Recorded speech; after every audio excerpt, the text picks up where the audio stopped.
नमस्कार, आप सभी प्रशिक्षुओं का Sai college of teachers training Onama के इस ऑनलाइन क्लास में स्वागत है।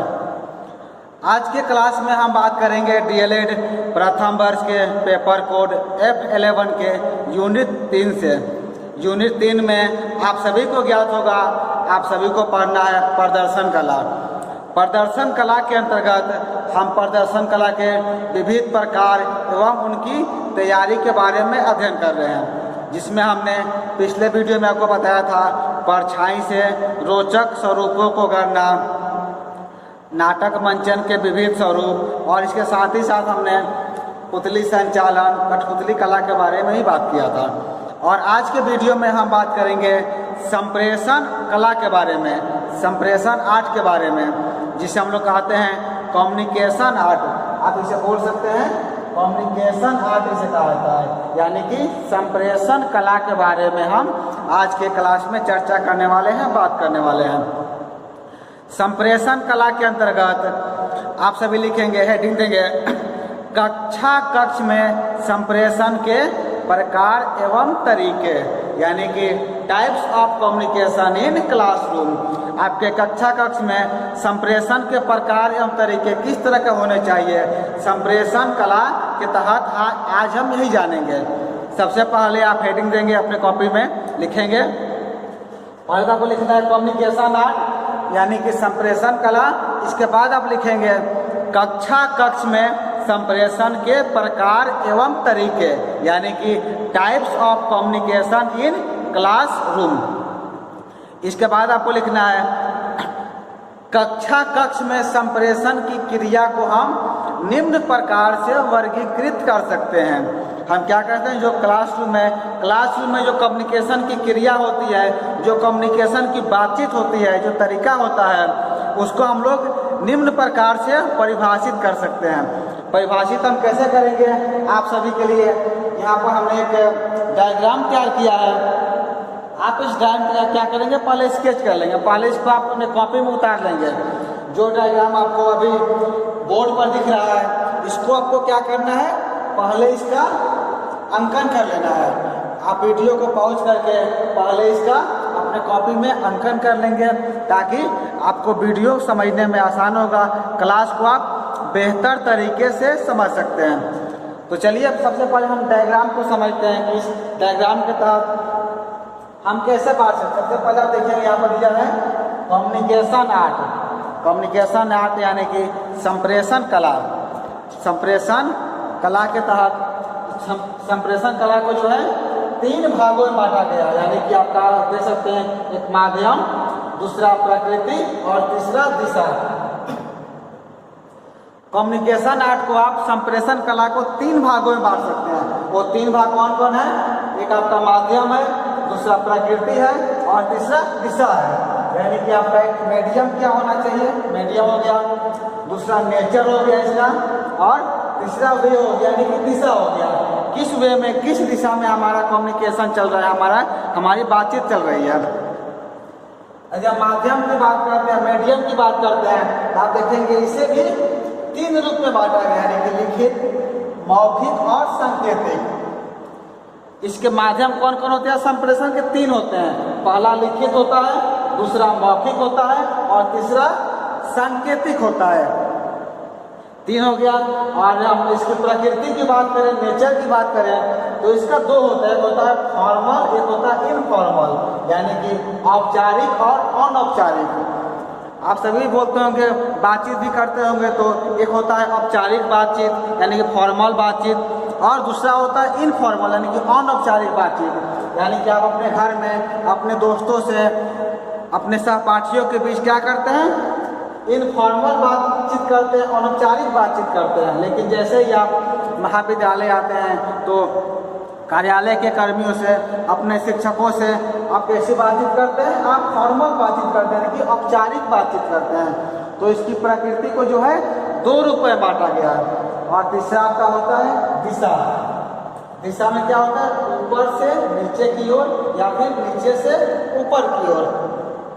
इसका अर्थ क्या हुआ, इसका अर्थ हुआ कि जो भी आपको मान लें कि आप महाविद्यालय में हैं तो आपको आपके समझ कुछ परेशानियां हैं, कुछ समस्याएं आपको कहनी है, तो आप क्या कहेंगे, आप एक सिस्टमेटिक वे में जाएंगे, यानी कि आप नीचे से ऊपर की ओर बढ़ेंगे।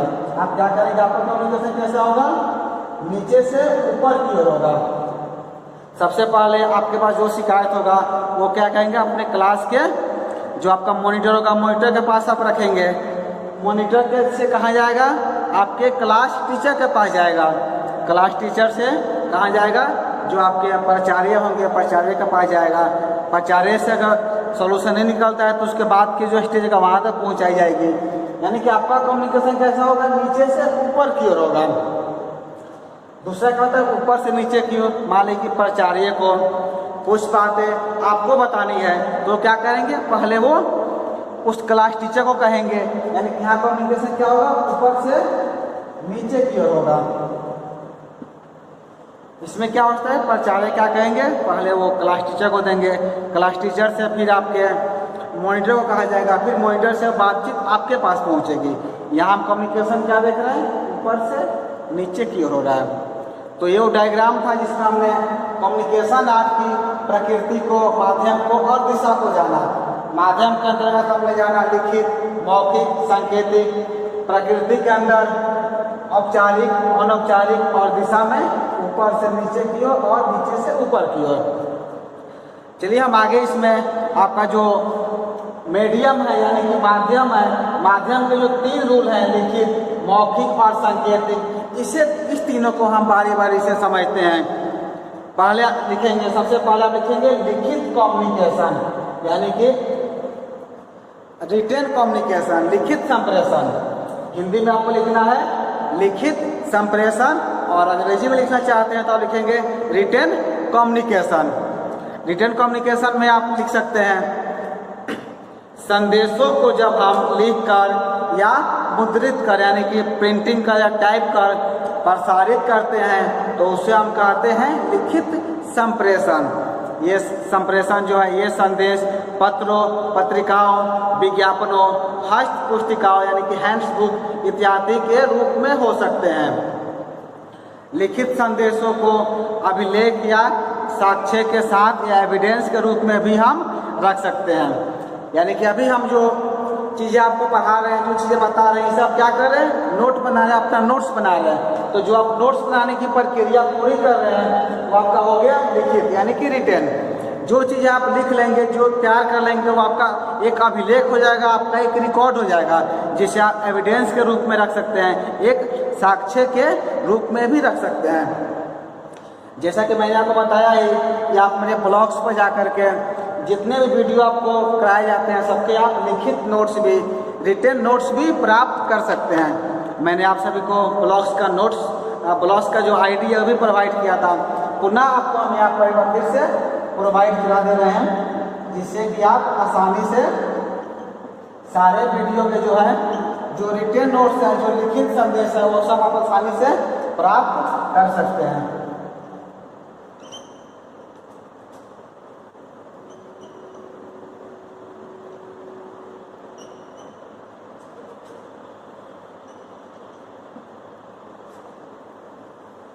आपको करना क्या है, गूगल में जाना है, इंटरनेट पर गूगल में टाइप करना है biswajk1.blogspot.com।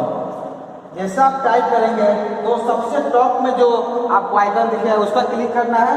क्लिक करने के साथ इस वीडियो के जो नोट्स हैं या जो भी आपके DLED प्रथम वर्ष के जितने भी सिलेबस हैं उसके प्रीवियस क्वेश्चन और नोट्स जितने कि आप वीडियो अभी तक अपलोड किए जा चुके हैं, इन सभी के आप क्या करते हैं, लिखित नोट्स जो है, रिटेन नोट्स आप आसानी से वहां से डाउनलोड कर सकते हैं और अपनी परीक्षा की तैयारी भी पूरी कर सकते हैं। जैसे आप सभी इस वीडियो के माध्यम से भी नोट्स बना रहे होंगे, लेकिन अगर यहाँ पर आसानी हो रहा है तो वहाँ पर जाकर, जैसे मैंने आप सभी के लिए उपलब्ध करा दिया है, आप यहाँ जाएंगे, इस ब्लॉगस्पॉट पर जाएंगे तो आपको इस वीडियो के रिटेन नोट्स एवं पिछले जितने भी वीडियो अभी तक आप सभी को उपलब्ध कराए जा चुके हैं उन सभी के क्या कर सकते हैं, लिखित नोट्स, रिटेन नोट्स आप आसानी से वहाँ से डाउनलोड कर सकते हैं और अपनी एग्जाम की तैयारी भी बेहतर तरीके से पूरी कर सकते हैं। इसके बाद आपको लिखना है लिखित संप्रेषण के नुकसान, यानी कि लॉस ऑफ रिटेन कम्युनिकेशन। जो आपका लिखित संप्रेषण है, रिटेन कम्युनिकेशन है, इसका नुकसान क्या है? नुकसान भी होता है, नुकसान के बारे में आप लिखेंगे। नुकसान में लिख सकते हैं लिखित संप्रेषण शीघ्रगामी नहीं होता है, यानी कि जल्दी संपन्न होने वाला नहीं होता है। संदेश या मैसेज को जो है क्या करना पड़ता है, पहले टाइप करना पड़ता है, उसके लिए पहले तैयारी करनी पड़ती है, फिर उसे हमें एडिट करना पड़ता है, सुधारना पड़ता है। उसके बाद एक लंबी प्रक्रिया गुजरने के बाद ही उसे हम पब्लिश करते हैं, यानी कि उसे बताते हैं। जैसे कि आप ये वीडियो देख रहे हैं, मैंने कहा है इसका रिटेन नोट्स, लिखित नोट्स आपको ब्लॉग्स पर प्रोवाइड हो जाएंगे। लेकिन होता क्या है, वीडियो तो आज बन रहा है, लेकिन इसके नोट्स तैयार करने में, उसे टाइप करने में, क्योंकि उसे टाइप करना पड़ता है, मुद्रित करना होता है, टाइप करके फिर उसकी स्पेलिंग चेक की जाती है, कहीं कोई एरर तो नहीं रह गया है, जिसमें 2 या 3 दिन का समय लग जाता है। जिससे कि वीडियो तो आप आज देख रहे हैं, लेकिन हो सकता है इसका आपका रिटेन नोट्स 1-2 दिन बाद प्रोवाइड किया जाए। क्योंकि इसका नुकसान क्या है, इसमें समय हमें ज़्यादा लगता है, समय की काफ़ी इसमें बर्बादी होती है। बर्बादी इसलिए कह सकते हैं क्योंकि अभी आप ये जो हम वीडियो बना रहे हैं, इसमें हमें बहुत ज़्यादा समय नहीं लग रहा है, क्योंकि बस हम चीज़ें आपको बता दे रहे हैं और आप समझ जा रहे हैं। लेकिन हम यहाँ क्या देख रहे हैं, लिखित कम्युनिकेशन में क्या होता है, सब चीज़ें पहले टाइप करनी पड़ती है, टाइप करने के उपरांत उसके ग्रामर को, उसकी स्पेलिंग को चेक करना होता है, चेक करके फिर इसे हम ब्लॉग्स पर इसको पोस्ट करते हैं। वहाँ पर भी जा कर के कई सारी गलतियाँ जो रह जाती हैं, उसे सुधार करना होता है। तो इसका नुकसान यह है कि इस प्रक्रिया में जो है समय ज़्यादा लग जाता है, समय की बर्बादी होती है। फिर भी हम आप सभी के लिए प्रत्येक वीडियो का नोट्स भी प्रोवाइड करा रहे हैं, ताकि आप सभी की परीक्षा की तैयारी बेहतर तरीके से हो सके। हो सकता है कि कुछ वीडियो के आपको अभी नोट्स इस ब्लॉग्स पर नहीं मिले, लेकिन पिछले की जितने वीडियो अभी तक दिए चुके हैं, उन सभी के नोट्स जो है अपलोड किए जा चुके हैं। तब तक आप उसकी तैयारी कीजिए, और जैसे ही नोट्स तैयार होते जाएंगे, हम सभी यहाँ पर आप सभी के लिए अपडेट करते जाएंगे। जिसे मैंने कहा इसमें समय ज़्यादा लगता है, तो हो सकता है आज आप वीडियो देख रहे हो, इसके नोट्स आपको 1-2 दिन बाद प्राप्त हो सके। चलिए अब दूसरा लिखते हैं। दूसरा इसका नुकसान क्या है? दूसरा नुकसान यह है कि जो मौखिक वार्तालाप होता है, यानी कि जो मौखिक आपका कम्युनिकेशन होता है, मौखिक संप्रेषण होता है, उसमें क्या होता है, उसे हम लोग गुप्त रख सकते हैं, सीक्रेट रख सकते हैं। जबकि लिखित संदेश में, रिटेन कम्युनिकेशन में गोपनीयता जो है नहीं रहती है। यानी कि आप किसी चीज़ को, किसी बात को मौखिक बता दिए, जैसे हम यहाँ आप सभी को मौखिक बता दिए, तो क्या होता है, मौखिक बता दिए तो बस यहीं तक ही सीमित रह गया वो, जिसे बोलते हैं ओरल कन्वर्सेशन, यानी कि मौखिक वार्तालाप। लेकिन इस ब्लॉग्स पर जो चीज़ें मेरे द्वारा लिख दी जाती है, जो वहाँ टाइप हो जाता है, वो क्या होता है, फिक्स हो जाता है, उसे हम सीक्रेट नहीं रख सकते हैं, वो सभी के बीच जा सकता है। तो दूसरा नुकसान इसका क्या है कि मौखिक वार्तालाप को, ओरल कन्वर्सेशन को हम लोग सीक्रेट रख सकते हैं, लेकिन लिखित संदेश में जो है गोपनीयता नहीं रहती है। तीसरा में आप लिखेंगे लिखित संप्रेषण में, रिटेन कम्युनिकेशन में ही सभी छोटी छोटी बातें लिखकर बताना जो है प्रत्यक्ष बता देने से ज़्यादा कठिन होता है।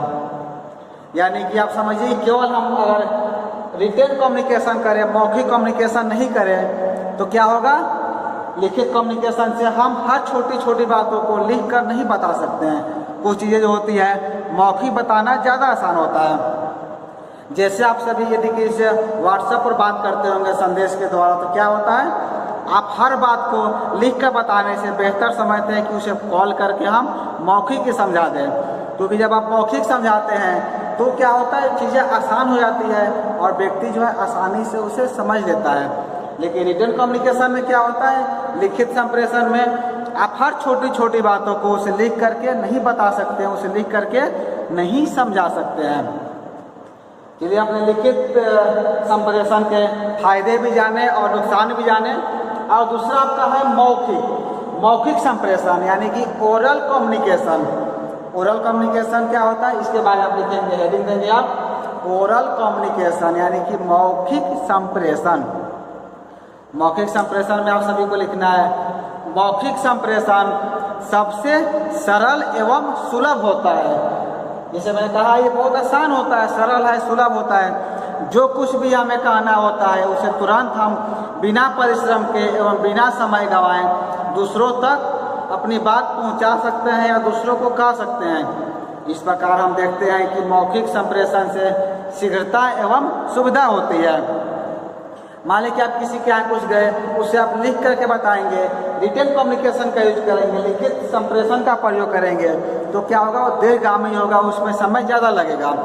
लेकिन मौखिक संप्रेषण में क्या होता है, सब चीज़ों को, प्रत्येक बातों को हम आसानी से बिना समय गंवाए दूसरों तक पहुंचा सकते हैं। ये आसान भी होता है और किसी व्यक्ति को हम आसानी से सब चीज़ें कह भी सकते हैं। इसमें आगे आपको लिखना है, मौखिक संप्रेषण के द्वारा हम यह पता लगा सकते हैं कि हम जो बातें बता रहे हैं वो सामने वाला समझ पा रहा है या नहीं। यदि नहीं तो उस परिस्थिति में संदेश की भाषा में फेर बदल करके उसे सुनने वाले के समझने योग्य बना सकते हैं। मौखिक संप्रेषण में क्या होता है, जब दो लोग आपस में बातचीत करते हैं तो आप ये पता लगा सकते हैं कि जो बातें हम बोल रहे हैं या मेरे द्वारा जो बातें कही जा रही है, क्या सामने वाला व्यक्ति समझ पा रहा है कि नहीं समझ पा रहा है। यदि नहीं समझ पा रहा है तो हम क्या करेंगे, तुरंत अपनी भाषा में फेरबदल कर लेंगे या फिर उसके समझने योग्य भाषा में बोलेंगे। तो चीज़ें क्या होगी, आसान हो जाएगी और वो बेहतर तरीके से उसे समझ सकता है। आगे हम बात करते हैं मौखिक संप्रेषण के नुकसान, यानी कि लॉस ऑफ ओरल कम्युनिकेशन। मौखिक संप्रेषण के क्या नुकसान हैं, इसके बारे में हम बात करेंगे। लेकिन इससे पूर्व हम आप सभी के लिए एक छोटा सा टंग ट्विस्टर लेकर आए हैं। टंग ट्विस्टर शायद आप सभी नाम सुने होंगे इसका। टंग ट्विस्टर में क्या होता है, एक जैसे मिलते जुलते शब्द की एक लंबा वाक्य बनाया जाता है और फिर उसे बहुत जल्दी जल्दी बोला जाता है, जिससे क्या होता है, सामने वाले व्यक्ति समझ नहीं पाते हैं या वो बहुत देर के बाद समझते हैं। जैसे कि एक शब्द मैंने यहाँ पर लिखा है, आप सभी भी इसे एक बार पढ़ने का प्रयास कीजिएगा और कोशिश कीजिएगा इसे आप जल्दी जल्दी पढ़ें या 2-3 बार इसे रिपीट करें। जैसे एक बार आपको हम सुना देते हैं, ice cream, you scream, we all are scream for ice cream. यानी कि ice cream, you scream, we all are scream for ice cream. इसका हिंदी क्या होगा, आइसक्रीम। स्क्रीम का अर्थ होता है चिल्लाना या आवाज़ करना। आइसक्रीम मैं चिल्लाता हूँ, यू स्क्रीम आप चिल्लाते हो, वी ऑल आर स्क्रीम हम सभी चिल्लाते हैं, फॉर आइसक्रीम किसके लिए, आइसक्रीम के लिए।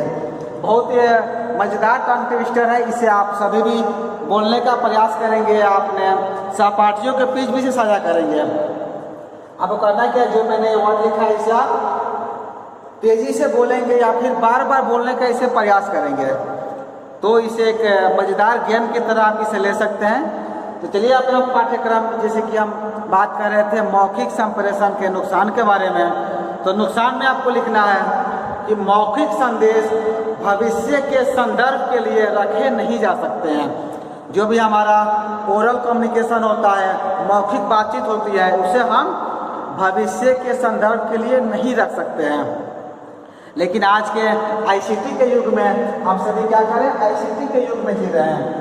आईसीटी के युग में हम लोग क्या करते हैं, सभी चीज़ों को कैद करके रिकॉर्ड करके रख सकते हैं। जैसे कि ये वीडियो है, यह वीडियो क्या हुआ, आज रिकॉर्ड हो गया, तो ये हमेशा भविष्य के लिए हो गया। इसे आप कभी भी कितनों दिन तक, हजारों साल तक इसे आप देख सकते हैं। तो भविष्य के लिए भी हम कैद कर सकते हैं आईसीटी के मदद से। तो ये कहना शायद गलत होगा कि मौखिक संदेश को हम भविष्य के संदर्भ के लिए नहीं रख सकते हैं। कब नहीं रख सकते हैं, जब आईसीटी नहीं था या हम आईसीटी का प्रयोग नहीं करते हैं। जिसे क्लासरूम में जो चीज़ आपको पढ़ाई जाती थी वो क्या था, मौखिक संदेश था, जिसे भविष्य के लिए रखा नहीं गया है। लेकिन ये जो क्लास, ऑनलाइन जो क्लास चल रहा है, इसे हम लोग भविष्य के लिए रख पा रहे हैं। क्यों रख पा रहे हैं, क्योंकि इसमें उन्होंने आईसीटी का समावेश किया है। आईसीटी के समावेश की वजह से हम सभी चीज़ों को भविष्य के लिए रख सकते हैं। मौखिक संप्रेषण के, ओरल कम्युनिकेशन के आप दूसरे नुकसान के बारे में आप लोग को लिखना है। इस संप्रेषण के द्वारा न तो बोलने वाले को पर्याप्त सोचने का समय मिलता है और न ही सुनने वाले को। दोनों पक्ष तत्काल उपलब्ध शब्दों में अपने मनोभाव को व्यक्त करते हैं। यानी कि आप याद कीजिए, जब आप इंटरव्यू में जाते हैं तो इंटरव्यू में क्या होता है, आपसे प्रश्न पूछा जाता है और जैसे आपसे प्रश्न पूछा जाएगा आपको तुरंत ही उसका उत्तर देना होता है। यानी कि आपको सोचने का, समझने का बहुत ज़्यादा समय नहीं मिलता है। जो आपके मस्तिष्क में, जो आपके दिमाग में शब्द आते हैं उसी शब्दों को आप वहाँ पर प्रस्तुत कर देते हैं। लेकिन रिटर्न में क्या होता है, लिखित में आपको सोचने समझने का पर्याप्त समय मिलता है। आप सब सोच करके बेहतर तरीके से उसका आंसर देते हैं। तो हमने यहाँ पर मौखिक संप्रेषण के नुकसान के बारे में जाना। और तीसरा आपका है सांकेतिक संप्रेषण, यानी कि इंडिकेटिव कम्युनिकेशन। इंडिकेटिव कम्युनिकेशन क्या होता है इसके बारे में हम जानेंगे। आप हेडिंग दीजिए, सांकेतिक संप्रेषण यानी कि इंडिकेटिव कम्युनिकेशन। इंडिकेटिव कम्युनिकेशन में आप सभी को लिखना है, सांकेतिक संप्रेषण वो होते हैं जो संदेश देने वाले के हाव भाव से प्रकट होते हैं। ये हाव भाव आंखों के इशारे, सिर हिलाने, मुस्कुराने और हाथ के इशारों के रूप में हो सकता है। सांकेतिक संप्रेषण में क्या होता है, जब हम किसी से बातचीत करते हैं, ओरल कम्युनिकेशन करते हैं, जैसे कि ये वीडियो हम बना रहे हैं तो इसमें जो भी मेरा हाथ का इशारा हो रहा है, जो आंखों के इशारे हैं, ये सब चीज़ों क्या होता है, इसको आप कहते हैं सांकेतिक संप्रेषण की इंडिकेटिव कम्युनिकेशन। इससे फ़ायदा क्या होता है, इससे फ़ायदा ये होता है कि ये आपके संदेशों को और अधिक प्रभावपूर्ण बनाने के लिए प्रयोग में लाए जाते हैं। जो चीज़ आप कह रहे हैं, जो बातें आप किसी को बता रहे हैं, वो क्या होता है और ज़्यादा प्रभावी हो जाता है। मान लीजिए किसी व्यक्ति के द्वारा एक जगह खड़े होकर के बिना कोई इशारा दिए, बिना कोई इंडिकेटिव किए हुए कोई चीज़ें बताई जाती है, या फिर किसी व्यक्ति के द्वारा वही बातों को विभिन्न इशारों के द्वारा चीज़ें बताई जाती है, तो वो ज़्यादा प्रभावी होता है। उसे हम कहते हैं ज़्यादा प्रभावपूर्ण होता है वो। तो इसीलिए जब भी आप मौखिक संप्रेषण करें तो सांकेतिक जो चिन्ह है, जो आपके इंडिकेटिव कम्युनिकेशन है, उन सभी का भी आपको प्रयोग करना चाहिए, जिससे कि आपका कम्युनिकेशन क्या होता है और अधिक प्रभावी होता है। इसका प्रयोग जो है हम हर जगह कर सकते हैं, प्रत्येक जगह कर सकते हैं। इसके द्वारा हम अपनी प्रसन्नता, नाराजगी प्रकट कर सकते हैं। इस सब का प्रयोग करने के लिए हम लोग क्या करते हैं, सांकेतिक संप्रेषण का प्रयोग कर सकते हैं। आपको नाराजगी दिखाना है, गुस्सा दिखाना है, या आप अपने आप को बहुत खुश प्रतीत होना दिखाना चाहते हैं, आप बहुत खुश हैं ये दिखाना चाहते हैं, तो सांकेतिक संप्रेषण का प्रयोग आप कर सकते हैं। तो इस वीडियो में हमने कम्युनिकेशन आर्ट यानी कि संप्रेषण कला के जो माध्यम था, लिखित, मौखिक और सांकेतिक के बारे में जाना, और औपचारिक, अनौपचारिक, ऊपर से नीचे और नीचे से ऊपर की ओर सबके बारे में भी हमने बात किया। तो इस वीडियो में इतना ही। हम अगले वीडियो में DLED प्रथम वर्ष के F11 के बाकी यूनिट को लेकर आएंगे। इस वीडियो में इतना ही। धन्यवाद।